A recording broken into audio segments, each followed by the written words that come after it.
Olá pessoal, tudo bem com vocês? Eu sou o professor Eduardo Vieira e nós estamos mais uma vez aqui com a língua portuguesa. Vamos dar continuidade a tudo aquilo que nós vimos na aula passada, referente à coerência e coesão textual. Vimos na semana passada o que é coerência e vamos agora trabalhar o que é coesão. Mas antes de nós iniciarmos, eu quero passar algumas informações para vocês. Nós continuamos ainda com as atividades sendo enviadas para o e-mail toda sexta-feira. Só que nesta semana a atividade vai estar dentro do vídeo, anexada ao vídeo que eu mando para vocês aí da videoaula, tá certo? Então vocês vão responder, tira foto, ou manda por e-mail, ou manda pelo WhatsApp. Entretanto, prefiro o e-mail porque o WhatsApp fica bastante cheio, o celular fica bastante cheio, então eu tenho que estar vendo as atividades e pontuando, vendo e pontuando. E colocando também a frequência, porque como não vamos ter a aula presencial esta semana em virtude do decreto do governador, que as atividades só voltarão a partir do dia 28, então nós vamos ficar em casa, tá? Fique em casa, cuide seus familiares. Nós estamos aí numa linha crescente de mortes, então usem a prevenção da máscara, do álcool em gel ou álcool líquido 70% nas mãos e vamos seguir, tá? Como todas as vezes nós fazemos, eu preparei para vocês um slide, tá certo? Com a matéria a ser tratada. Então nós vamos trabalhar com vocês aqui a parte de coesão textual, tá?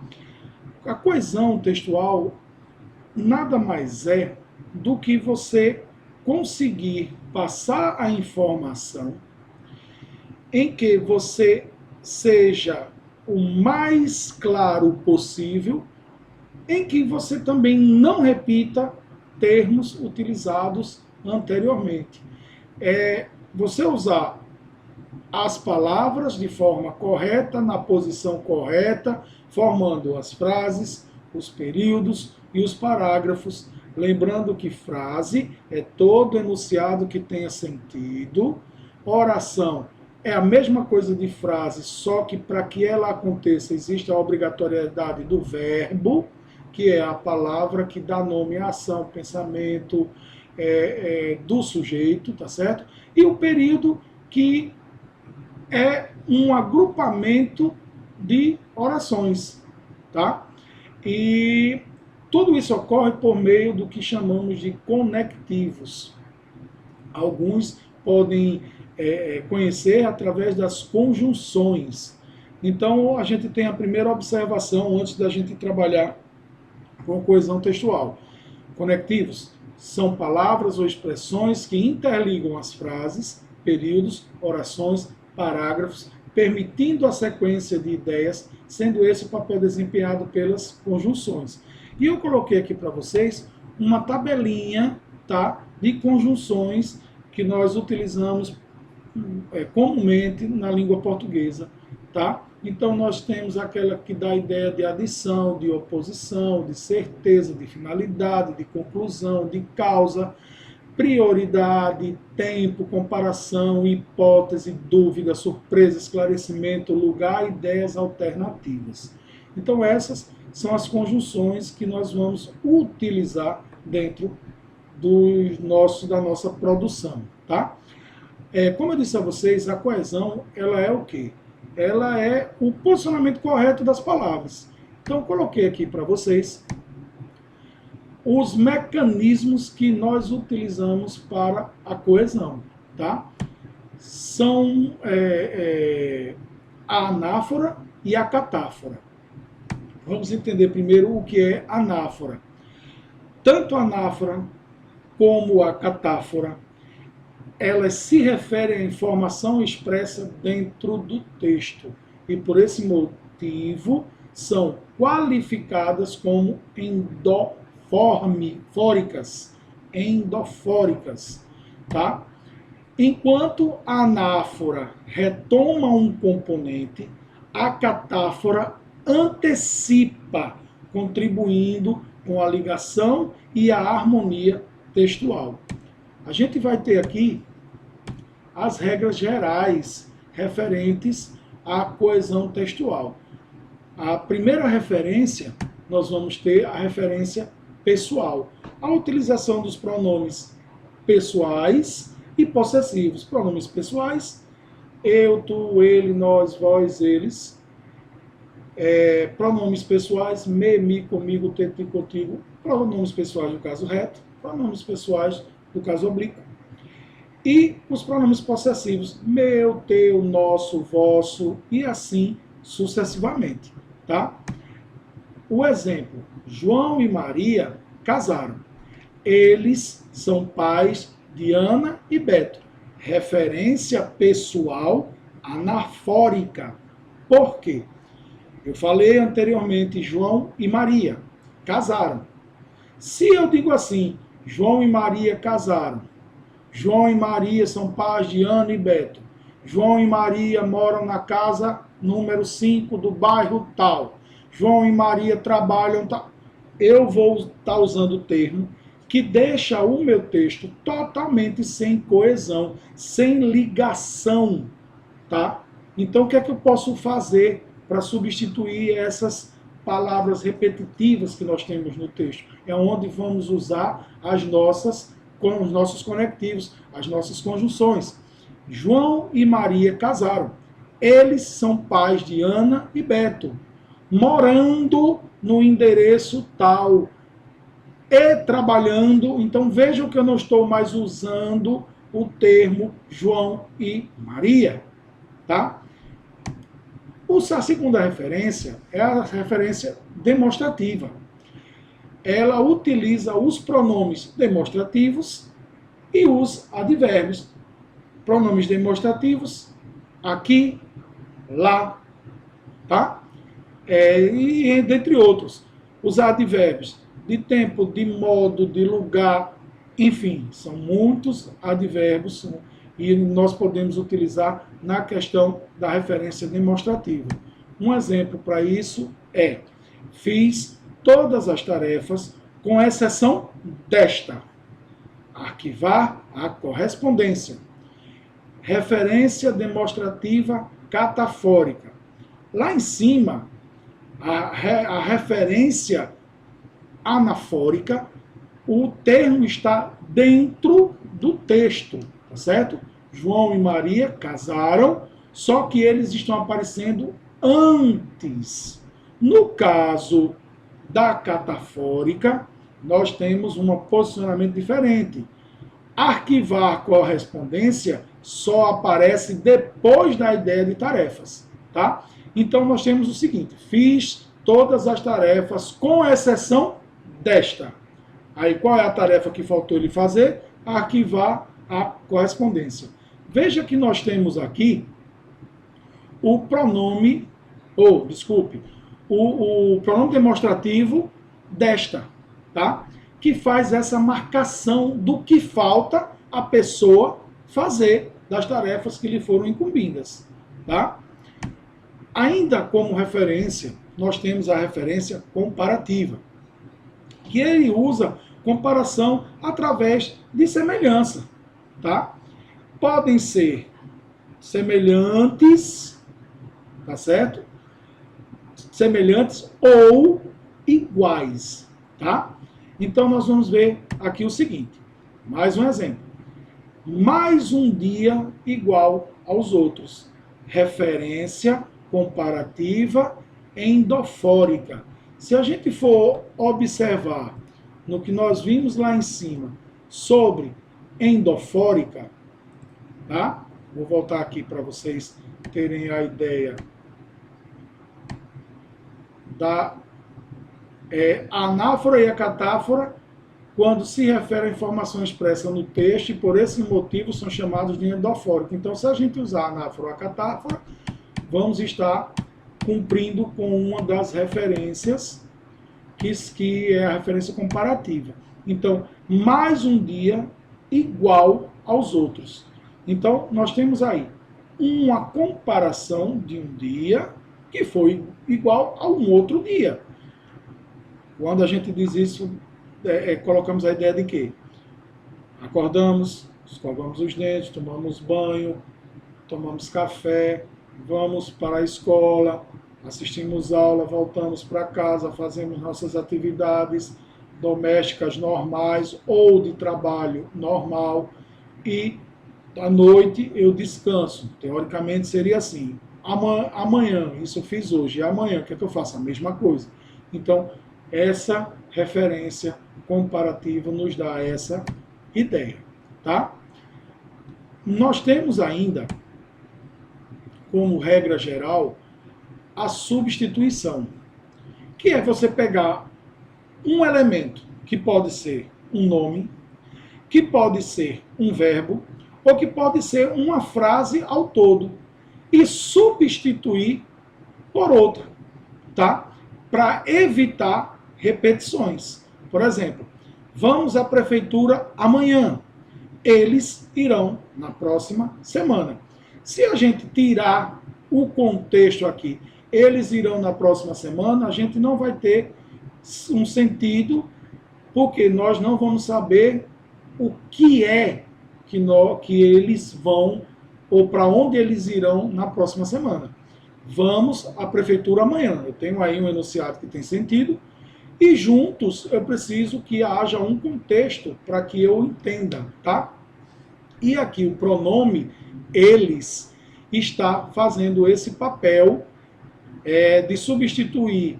Vamos à prefeitura, mas outras pessoas também vão, tá? Mas só que eles também vão em outra semana, na próxima semana. Observe que a diferença entre a referência e a substituição está expressa especialmente no fato que a substituição acrescenta uma informação nova. Vamos à prefeitura amanhã. Eles irão na próxima semana. Essa é a informação nova, tá? No caso de João e Maria, eles são pais de Ana e Beto, o pronome pessoal referencia as pessoas de João e Maria que já foram citadas anteriormente, tá?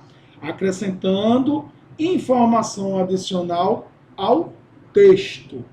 Veja que a substituição ele troca, tá? Ou o nome, ou o verbo, ou uma frase inteira, ok? Vamos para a próxima, regra geral. Nós temos aqui a elipse, tá? Eu coloquei aqui uma observação do que é a elipse. A elipse é uma figura de linguagem, tá? Figura de linguagem que consiste na omissão de um termo. Nós escondemos um termo, tá certo?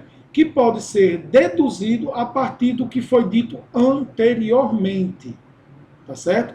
Eu posso esconder um termo para que meu texto tenha coesão, lembrando que eu posso ter um texto coeso, mas ele ser incoerente, porque coerência trata da ideia, tá? Se é real ou não real, ok? Então, a elipse, ela é o quê? Ela é uma figura de linguagem que omite, que esconde, tá certo? Esconde o quê? Um componente textual que seja um nome, um verbo ou uma frase. E isso ele omite, tá? Um exemplo. Temos ingressos a mais para o concerto. Você os quer? Temos ingressos a mais para o concerto. Você os quer? Então, assim, quando eu pergunto, você os quer? Você quer o quê? Os ingressos que nós temos a mais. Toda essa frase, tá? Ingressos a mais, elas são oprimidas, tá? Elas são omitidas na segunda frase, certo? Você os quer na segunda oração, você os quer, ok? Então a elipse ela faz esse trabalho. Aí a gente vem com a explicação aqui. A segunda oração é perceptível mediante o contexto. Assim sabemos que está sendo oferecido são ingressos para o concerto. Ora, se eu ler sem a oração anterior, vou ficar com uma lacuna aí de entendimento. Eu não vou ter a coesão nem a coerência que eu queria dentro do texto, tá? Seguindo, nós temos aqui as mais regras gerais, que são as conjunções, tá? O que são conjunções?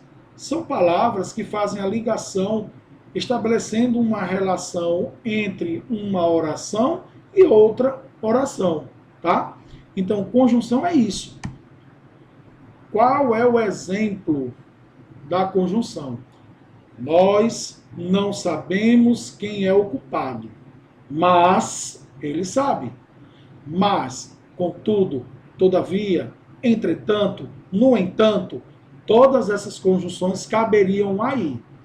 Aí eu vou fazer um parênteses aqui para explicar a questão do onde, tá? Onde, dependendo do que nós falamos, ele pode expressar até um advérbio de lugar. Quando nós temos a ideia de movimento, de que a pessoa está onde eu não sei, o local que eu não sei, então eu vou perguntar aonde. Aonde você está? Aí a pessoa vai responder, estou em tal lugar, tá? Por que você perguntou aonde? Aonde? Porque dá a ideia de movimento.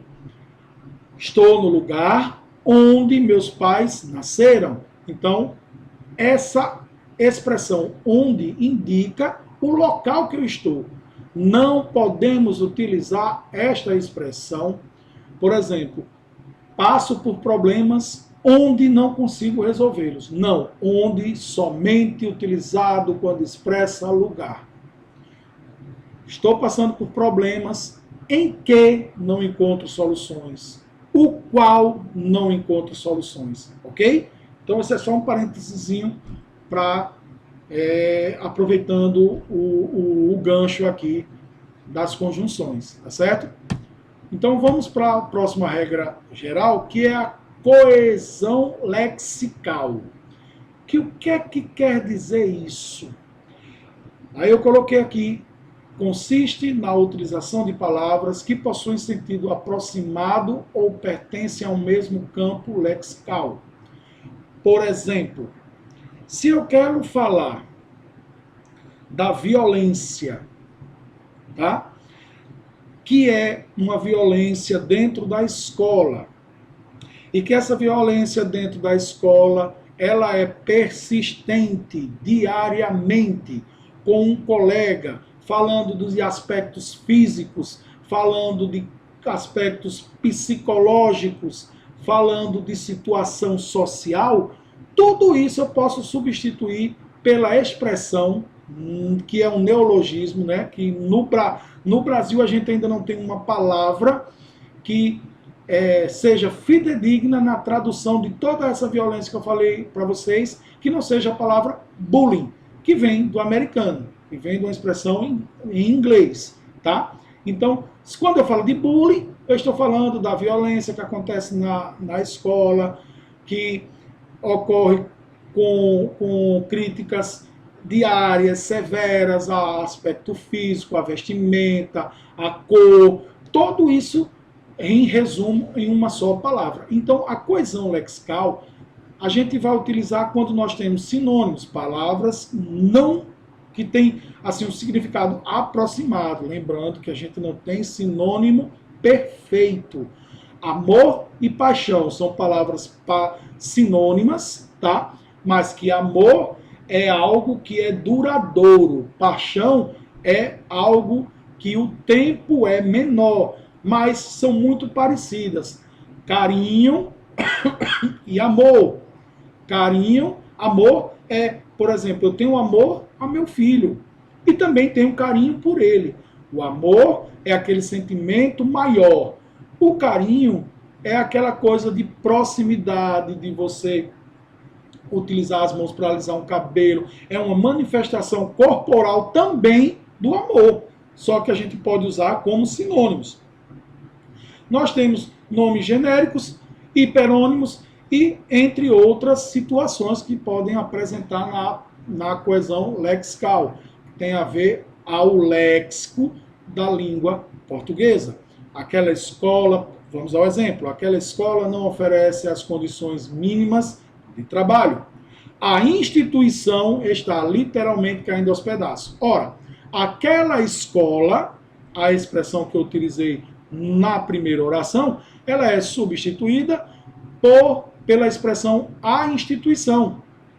Ok? Então, eu faço essa alteração, não da ideia, mas eu altero por uma palavra que tenha basicamente as mesmas características e significados da que eu citei anteriormente. Ok? Então, isso também é coesão lexical. Vamos dar uma analisada, vamos aplicar tudo aquilo que nós vimos aqui com a música de Vanessa da Mata e Ben Harper, tá?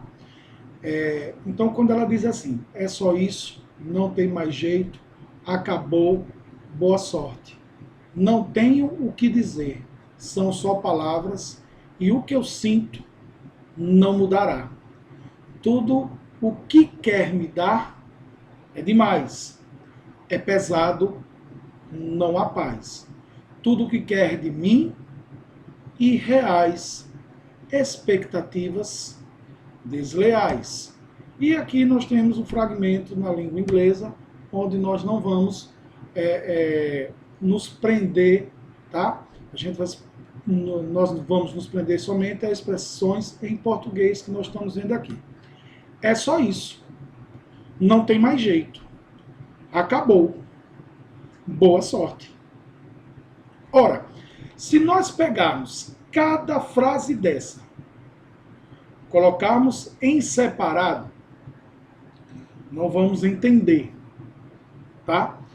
Se eu pegar dois termos desse, duas orações dessa, é só isso, não tem mais jeito. Eu também não vou ter uma ligação de ideias entre as duas partes. Muito embora eu entenda que a música trata de uma DR, né? Eles estão discutindo aí uma relação. Acabou, boa sorte. Não tem o que dizer.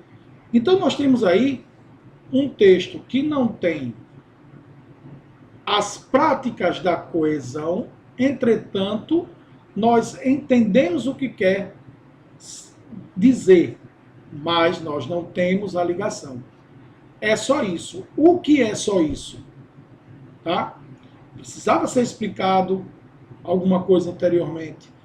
É só isso, não tem mais jeito, acabou, boa sorte. O nosso amor é só isso. Ele não tem mais jeito. Portanto, acabou. Siga seu caminho. Boa sorte. Não tenho mais o que dizer. Entretanto, me sobram as palavras. E o que eu sinto não mudará. Veja como fica diferente em relação ao que está sendo dito aqui. Tá? Então, essa é a ideia de coesão textual. Certo, gente? Você utilizar as ligações através das conjunções, dos advérbios, dos pronomes, fazendo com que seu texto seja meio que autoexplicativo. Você não precisa e ter que estar repetindo as expressões, ok? E nós temos aqui a atividade, certo? A atividade que nós propomos para você. Reescreva o texto para que tenha coesão e dê um final para esta história com, no máximo, 5 linhas. Tá? Então, eu quero que você leia o texto aqui, que eu vou traduzi-lo, eu vou tentar ler para vocês aqui.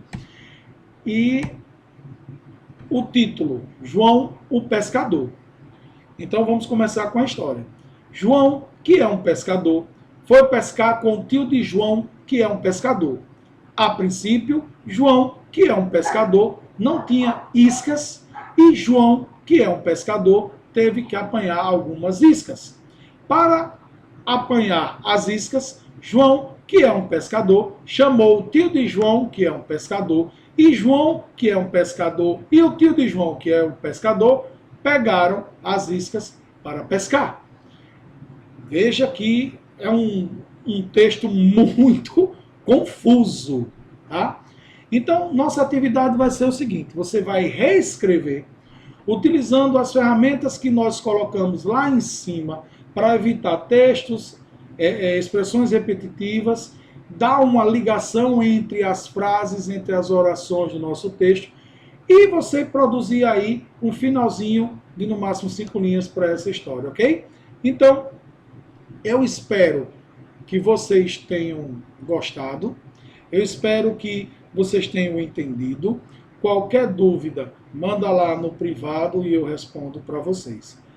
Tenham uma semana abençoada e, mais uma vez, fiquem em casa, usem as máscaras. Se precisar sair, claro, se você trabalha em alguma coisa que precisa sair, saia, mas se proteja, proteja o outro, porque o Covid está aí, ok? Um abraço para vocês. Fui!